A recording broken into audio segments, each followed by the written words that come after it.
I'll comply with all the ethical guidelines. That's not the question. You have said you're asking me, Senator, you're asking me not to sue vaccine pharmaceutical companies. Yeah, you are. That's exactly what you're doing. Look. They are selling what's called onesies. These are little things, clothing for babies. One of them is titled Unvaxxed, Unafraid. Next one, and they're sold for $26 a piece, by the way. Next one is No Vax, No Problem.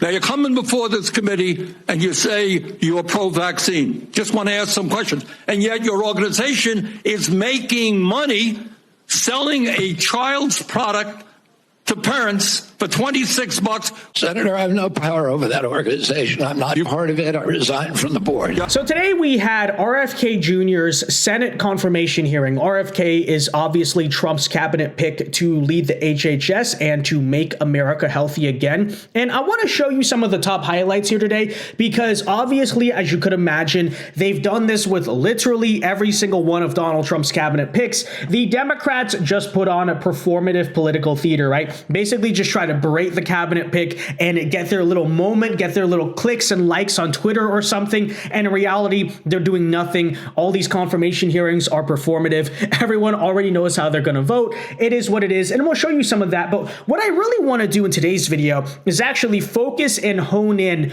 on the two progressive Democrat senators. We are obviously talking about Bernie Sanders and Elizabeth Warren, because, you know, the normal Democrats are the Democrats. Nobody's exactly surprised. But I think that Bernie in particular, and to a lesser extent Elizabeth Warren, really exposed themselves today as complete hypocrite frauds that don't actually stand for anything that they believe. And especially after the 2024 election, this is another example of Democrats claiming they were going to try to rebrand themselves, right? Because Bernie Sanders was doing that for a little bit. He was kind of drifting from the mainline Democrat Party, claiming he was going to go back to being a true independent, and we got to stand for the working class, and the Democrat Party's bad too. And then obviously now the moment that the Trump administration has started, Bernie Sanders is just literally doing the bidding of the mainstream Democrat Party. So we'll talk about that today. First, folks, do us a big favor though. If you enjoy the content, make sure you hit that like button down below and subscribe if you are new. You subscribing is the #1 way to ensure we can keep doing these videos. It's completely free and greatly appreciated. Let's begin the push to 1 million subscribers. And with that said,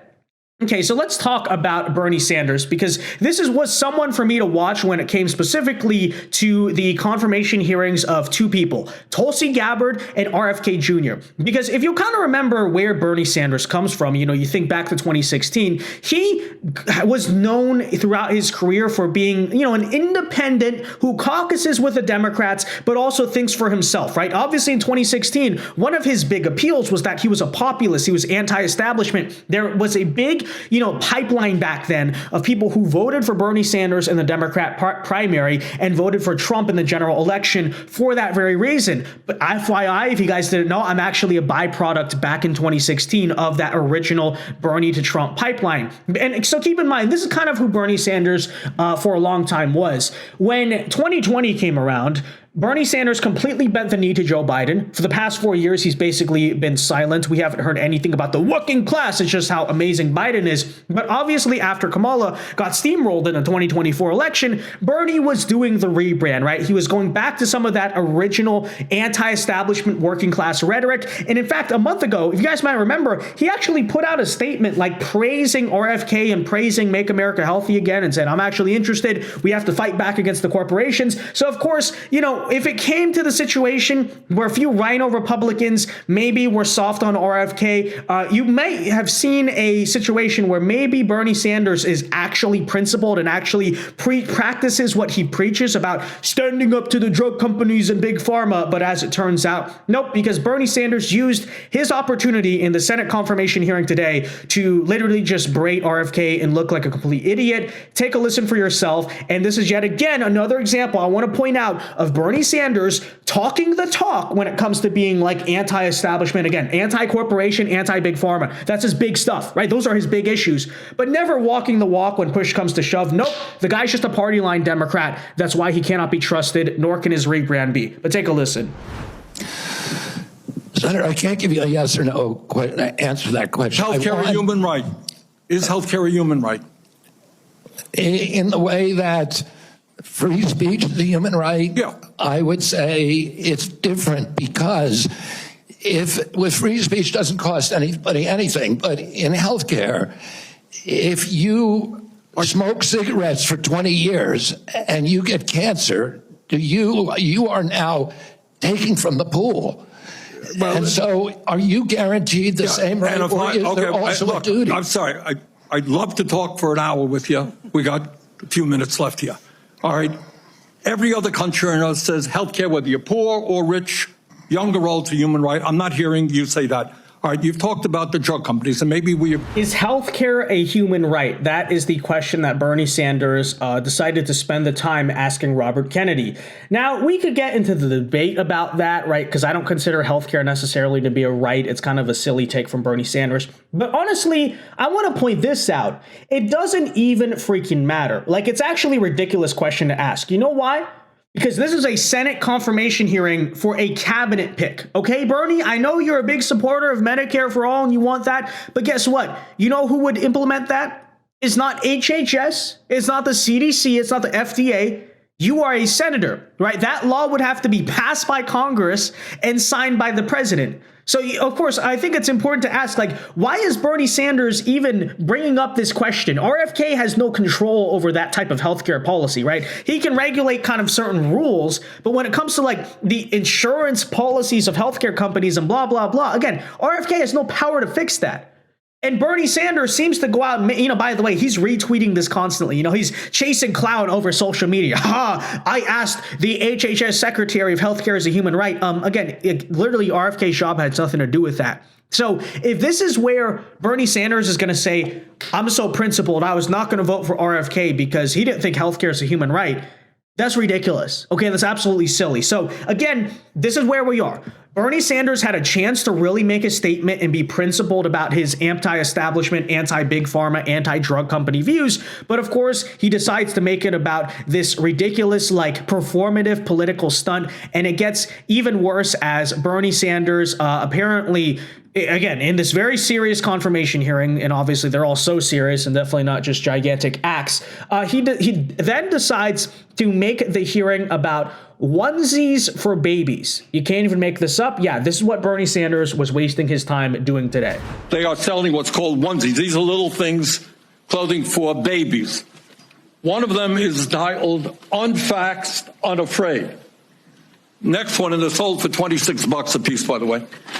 Next one is No Vax, No Problem. Now, you're coming before this committee and you say you're pro-vaccine. Just want to ask some questions. And yet your organization is making money selling a child's product to parents for $26, which casts fundamental doubt on the usefulness of vaccines. Can you tell us now that you will, now that you are pro-vaccine, that you're going to have your organization take these products off the market? Senator, I have no power over that organization. I'm not part of it. I resigned from the board. Yeah, that was just a few months ago. You founded that. You certainly have power. You can make that call. Are you supportive of this? I've had nothing to do with leadership. Are you supportive of these onesies? I'm supportive of vaccines. Are you supportive of this clothing, which is militantly anti-vaccine? I am supportive of vaccines. I will. I want good science, and I want to protect. But you will not tell the organization you founded not to continue selling that product. Thank you, Mr. Chairman. Senator Blackburn. Okay, well, I don't know. Thank you for that, Bernie Sanders, I guess. Not sure what that was all about. But with that said, okay, now let's transition to talking about Bernie Sanders' BFF in the Senate, Elizabeth Warren, who is a little bit less of like anti-establishment talking rhetoric as Bernie Sanders is, but they're still kind of in similar camps in this world, right? Elizabeth Warren is probably like the second most progressive senator behind Bernie Sanders, and she goes out and tries to do this same exact act. And take a listen here. One of the very first questions that Elizabeth Warren asks is, will you be taking money to RFK? Will you accept money from big pharma and the drug companies? Basically, will you be paid off or bribed by the pharmaceutical industry? Now, that's, of course, kind of a ridiculous question, I would argue, to ask of RFK Jr., because obviously Big Pharma does not like this guy, okay? Why does Elizabeth Warren, and this is very important, why does Elizabeth Warren and Bernie Sanders never ask any of their colleagues in the Senate, really in either party, but also in the Democrat Party? We should point that out. But nonetheless, okay, here you have it. Take a listen, and the crowd in the background is kind of like smirking because it's such a ridiculous question to even ask of RFK Jr. Commit that when you leave this job, you will not accept compensation from a drug company, a medical device company, a hospital system, or a health insurer for at least 4 years, including as a lobbyist or a board member. Can you just repeat the last part of the question? Can I commit? You're not going to take money from drug companies in any way, shape, or form. Who? Me? Yes, you. Oh, yeah, I'm happy to commit to that. Okay, good. That's what I figured. I said it's an easy question to start with. And I think you're right on this. I don't think any of them want to give me money, by the way. Let's keep. Okay, so as Elizabeth Warren notes there, she thinks RFK is right about this. Yeah, Big Pharma is bad. Yeah, Big Pharma is kind of very corrupt within our political system. And that's a good thing that RFK Jr. is not one of these individuals who is taking money from the pharmaceutical industry. Okay. So it's like, you know, you would think, okay, so in this case, sort of the progressives and MAGA should have some agreement here. But of course, they can never get out of their own way, because like 2 seconds later, after applauding the fact that RFK Jr. will not take money from the pharmaceutical industry, Elizabeth Warren, I kid you not, gets mad at RFK Jr. because he would not commit to not looking into suing the pharmaceutical industry. So she's literally like, okay, it's good that you're not taking money from Big Pharma because they're so corrupt, but please also don't hold Big Pharma accountable for being corrupt. It doesn't even make any sense. But yeah, that's what we're dealing with here. It's like the mentality of these progressive senators. It doesn't make any sense, but take a listen. Financially down the line. I'll comply with all the ethical guidelines. That's not the question. You and I, you have said You're asking me, Senator, you're asking me not to sue vaccine pharmaceutical companies. Yeah, you are. That's exactly what you're doing. Look, no one should be fooled here. As Secretary of HHS, Robert Kennedy will have the power to undercut vaccines and vaccine manufacturing across our country. And for all of his talk about follow the science and his promise that he won't interfere with those of us who want to vaccinate his kids, the bottom line is the same. Kennedy can kill off access to vaccines and make millions of dollars while he does it. Kids might die, but Robert Kennedy can keep cashing in. Senator, I support vaccines.